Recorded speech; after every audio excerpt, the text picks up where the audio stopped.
President Obama announces today that a new White House task force will look at changes in federal gun policy. Also this morning, for the first time, the National Rifle Association is responding to the Newtown attack. Bill Plante is at NRA headquarters in Fairfax, Virginia, just outside of Washington. Bill, good morning.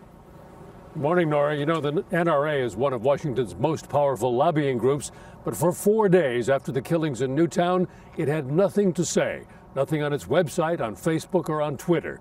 But Tuesday, with politicians of every stripe now calling for some kind of action, the NRA broke its silence, saying that it was shocked, saddened, and heartbroken by the murders, and that it had refrained from commenting out of respect for the families.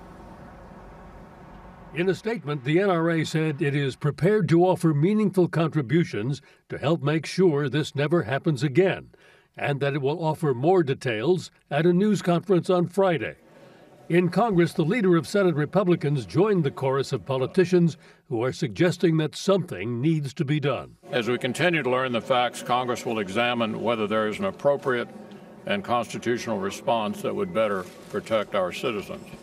The White House spokesman says President Obama is ready to now actively support a renewal of the ban on assault weapons, as well as other limits. People have talked about high-capacity ammunition clips, for example, and that is something certainly that he would be interested in looking at. That came as victims of gun violence and their families demonstrated on Capitol Hill, urging lawmakers to take action to help curb the carnage. We're here from Tucson, from Aurora, from Columbine, Trolley Square, Seal Beach, Virginia Tech, and Newtown, Connecticut. Names that have become iconic in America's bizarre and shameful epidemic of gun violence. Public outrage over the massacre has also emboldened members of Congress to challenge the power of the gun lobby. The political power is much like the Wizard of Oz.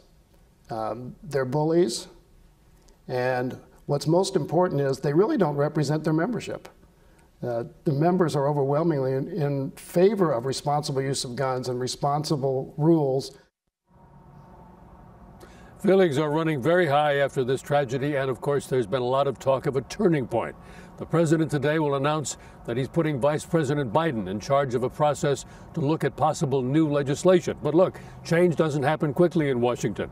There have been about a dozen attempts to bring back the assault weapons ban. They've all failed in congressional committee. And the National Rifle Association spent $17 million this year to influence legislation and public opinion. It'll be looking out for its interests long after the outrage subsides.